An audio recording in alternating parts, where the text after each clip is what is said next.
I'm Sarah Felkner, the Associate Director for Research Integration at the National Institute for Occupational Safety and Health, the Centers for Disease Control in Atlanta, Georgia.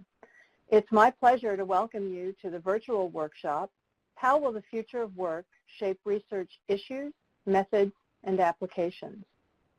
This workshop is offered by the Southwest Center for Occupational and Environmental Health, a NIOSH Education and Research Center, at the University of Texas Health Science Center School of Public Health in Houston. This workshop is part of a multi-year cooperative agreement in partnership with the National Institute for Occupational Safety and Health entitled Shaping the Future to Ensure Worker Health and Well-Being, Shifting Paradigms for Research, Training, and Policy. This virtual activity is centered on how future changes in the nature of work will or should shape occupational safety and health research issues, methods, and translation.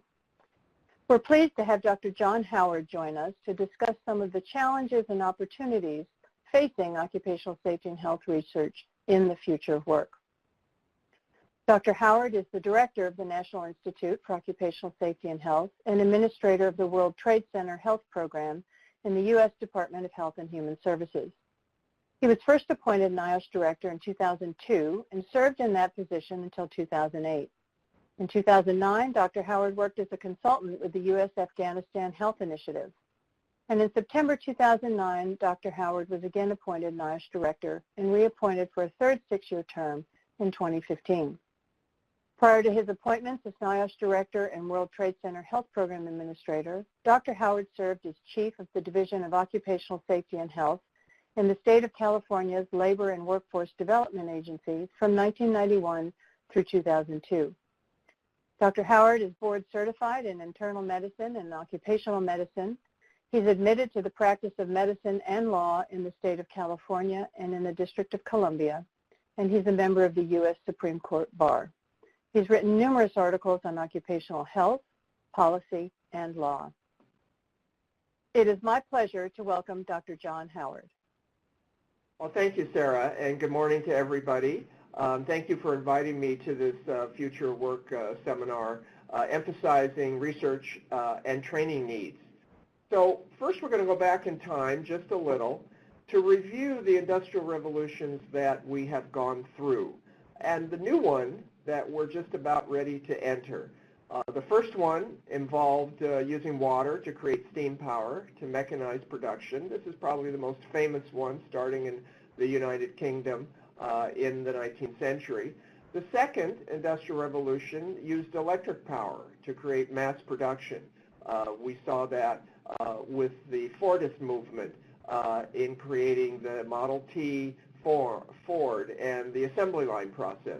The third industrial revolution involved electronics to automate production, and the fourth one that we're in now is using physical entities that are digitally connected using artificial intelligence as the power.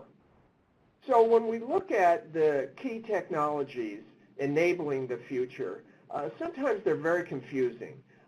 We have a number of them. Additive manufacturing, autonomous machines, human-machine integration, artificial intelligence, sensors, automation, big data, cloud computing, Internet of Things. All of these relate to each other, but oftentimes we don't know exactly how they relate. But what I wanted to emphasize is each one of these, both separately and connected, offer a number of very challenging research opportunities and training needs in occupational safety and health. NIOSH has started a Future of Work initiative to compile studies on the future of work, featuring current research projects in the future of work, and then most importantly to promote new research, both in the new industries that are arising in the future of work, the new technologies that are being used, new organizational design, new job arrangements, creating new risk profiles, and research into especially ways to control the new risks. We're trying to connect all these trends in the workplace, work itself, and the workforce to change how we are moving from the past to the future and what the future holds for occupational safety and health training especially, because we have to create and educate the experts of the future. So we're going to talk about 5 examples from the future, very briefly. New employment arrangements, new forms of exposure assessment through sensors, artificial intelligence, robotics, especially related to exoskeletons, and advanced manufacturing with emerging technologies. So let's talk about non-standard work arrangements. Well, we're all familiar with the standard work arrangements. One employer, one employee. Sometimes there are 2 employers in a temporary or co-employment relationship. And then we have contractors, independent contractors. This is where the organization lacks directive control as opposed to the employment relationship where the organization has directive control. This is a business relationship. The individual who controls the what, the when, but not the how, is hiring the contractor. There really, in this relationship, is no employer and no employees. It's an entrepreneurial contract. Now we have this new form, very controversial. People can't quite figure out where it fits. Are these folks that are doing gig work, are they employees or are they contractors? The platform that connects them is a digital platform. Is there directive control? Is the worker a contractor or an employee? We don't know that, and that is a legal and societal issue that we in safety and health are going to have to be attuned to. And one of the issues with regard to this new type of non-standard work arrangement is these workers are relatively not able to access the safety net of federal and state laws, especially with regard to workplace safety and health protections in the Occupational Safety and Health Act of 1970. So this creates a lot of issues, I think, for us in research in occupational safety and health and how we train our future occupational safety and health professionals and practitioners. We don't understand what the definition of non-standard work arrangement. There are many of those. There's no agreed upon definition. We don't really have surveillance methods that have been designed to keep track of these types of workers. Some of the existing models for employment quality, the quality of employment, may not be useful for all of these non-standard work arrangements. And we certainly need a lot of research studies in this area. For example, a prospective study of the health consequences of these arrangements. And then some kind of intervention effectiveness study looking at what kind of policy approaches are best for this type of arrangement. As we know, the temporary work arrangement has been around since the 90s. We have done research in this area. We need to do more research in this area. We have found out that temporary jobs can be more hazardous than standard worker jobs. Certainly there's a number of issues involved with these types of workers where they are really not incentivized to report unsafe conditions. They're worried about being discharged from their temporary work arrangement. There's a lot of confusion about who's responsible for worker safety and health in a temporary arrangement. We need to do more research in this area, and we need to have more practitioners that are able to navigate their way through a temporary work arrangement with 2 employers involved with a single employee. With gig arrangements, we need to look at what is the exposure that we're researching here in this relationship. It's a little different than your standard chemical, physical, biological hazard. And this is a list here of some of those types of exposures that we're going to have to figure out how we study them. Temporariness, a lack of job security, disempowerment. You can be deleted from the platform, for instance, very easily. What is the nature of the relationship in terms of how vulnerable the worker is? Wages, rights, and whether the worker even can exercise rights legally. All of these are exposures, and we need new research to figure out how we characterize these exposures and relate them to safety and health outcomes. So let's talk about new forms of exposure assessment just briefly. Sensors are exploding everywhere. They're being miniaturized. They're being connected to GPS satellite connections. They can be placeables. They can be wearables. They can be implantables. NIOSH has a Center for Direct Reading and Sensor Technology. And the reason I'm challenging folks in the exposure assessment community is we may be looking at these types of sensors distributed across a workplace as the new form of industrial hygiene. And here's an example of advanced fabrics that are embedded with sensors so that we have sensors not only on the worker, we have sensors all over the workplace. And essentially what we're creating here is what is called an Internet of Things. We're merging the online with the offline. The offline is the workplace itself, and we're merging that with online by creating inputs from all of these sensors that are essentially going to be the heart of the new industrial Internet. What's very interesting about sensors versus human beings is that all the sensors can be connected to the cloud. So they have immediate and universal connectivity. They can be all upgraded at the same time. And so it's important that we realize there are a lot of advantages to sensor technology in the industrial Internet, and we're going to have to figure out how we incorporate those types of inputs into our research, how we get our safety and health practitioners trained in this area, because they're the ones that are going to be looking at all the data that's going to be arising from all these sensors. They're going to have to figure out how they do interventions based on a wealth of a torrent of sensor data. Now let's talk about artificial intelligence that is powering the intellectual, the brain power of a lot of these particular types of future of work activities. And we don't have time to go into much detail, but I did want to talk about just briefly, you know, artificial intelligence started in the 50s at a workshop in Dartmouth. A lot of folks from MIT attended that summer workshop. They thought that we were going to have general artificial intelligence within their lifetimes. That didn't happen. But lately, we've seen an explosion in artificial intelligence due to three major things. One, graphical processing units operating in parallel gives us way more computing power. Second, an increase in storage capabilities because of cloud storage.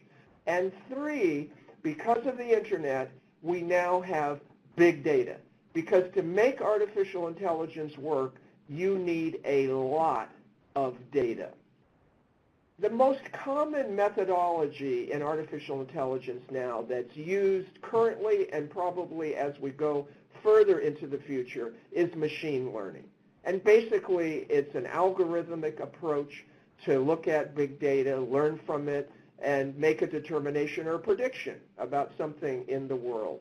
The machine is trained using a lot of data and various rules, and sometimes even without algorithmic rules, to produce an answer.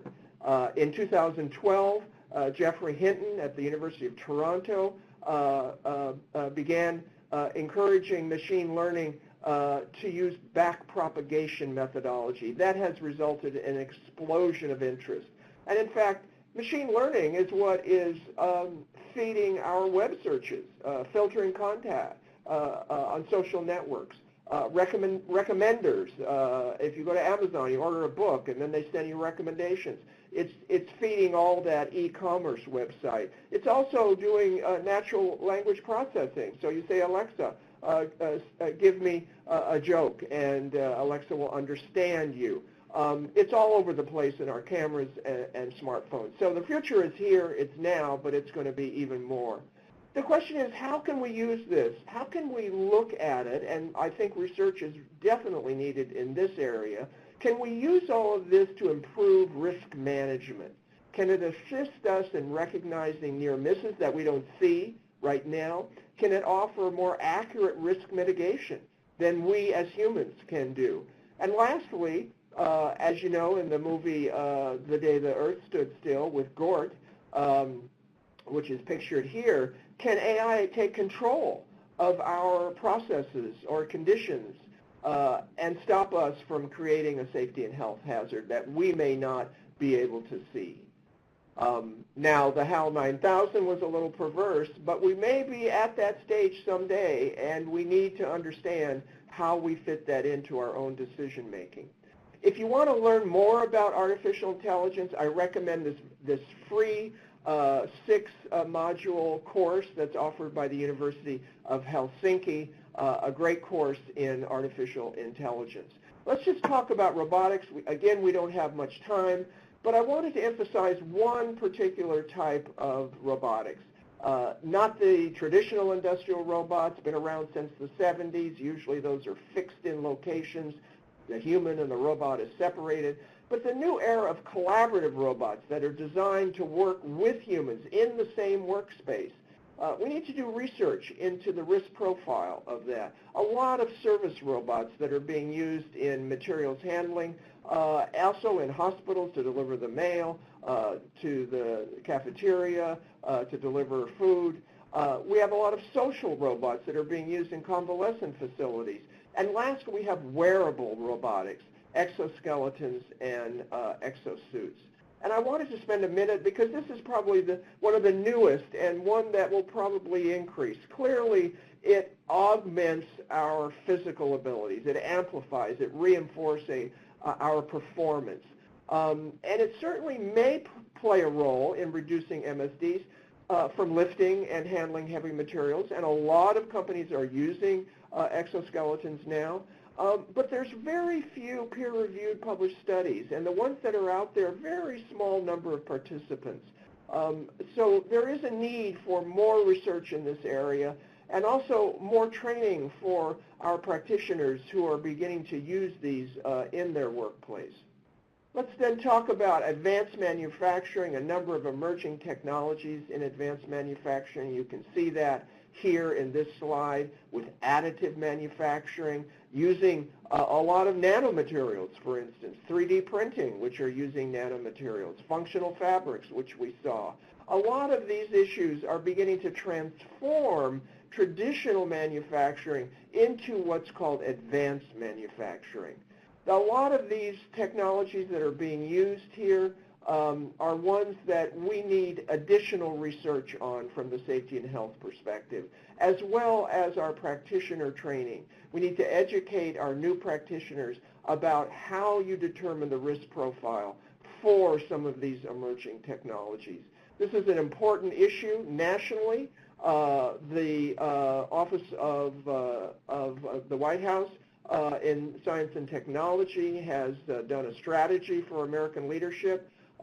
These techniques that are listed here, which use metal powders and lasers in material extrusion, material jetting, binder jetting, sheet lamination, all of these techniques need to be looked at carefully from their risk profile in terms of workers. They certainly have a lot of advantages, which are listed here. The question is, how well we can control the risk profile arising from these different plastic, metal, or even living tissue examples are important. Lots of effects that are creating really tectonic changes in manufacturing in terms of allowing more customization, a reduction in parts, a reduction in time spent on production, how designers go about their work, what the factory looks like, where production's located, and what work arrangements are used, and what safety and health professionals do. It changes the practice of occupational safety and health, and we need to look at that from a research perspective. Certainly, manufacturing is changing a lot. Used to take 25 jobs to generate $1 million in manufacturing output. Now it takes 5. As you can see here, employment in manufacturing has leveled off a bit, but it certainly is nowhere where it was before. The causes of this decrease in employment, more automation in manufacturing, some people think it's trade with China, some people think it's technology. The final answer on that is not here, but it may be a combination of both. We've seen that machines are replacing jobs, and this whole automation of the workplace is an important issue that we need to research. But the thing I point out here is Aristotle was talking about that back in 350 BCE. We've had eras where the Luddites were active. In the Depression, we lost a lot of jobs. In the recession of 2008, we're losing jobs in the pandemic right now. It doesn't mean we're going to lose them permanently, and we have to be aware of all of those changes that are happening in the workplace. It's another research area. And certainly we need research in the kind of skills that safety and health practitioners are going to have. We're seeing that throughout the workplace, that there's a skills gap here between folks that understand, for instance, advanced manufacturing, occupational safety and health practitioners that can work in that area versus those that we have presently. So it's a future of work challenge both in research as well as training. So we're back to the key technologies that we've gone through here very quickly to give you an overview and a broad scope. They are all connected together, lots of challenges in research and training, but very, very promising technologies for the future. So thank you very much for your attention, and Sarah, I'll turn it back to you. Thank you very much, Dr. Howard, for insight into these challenges and opportunities for occupational safety and health research in the future.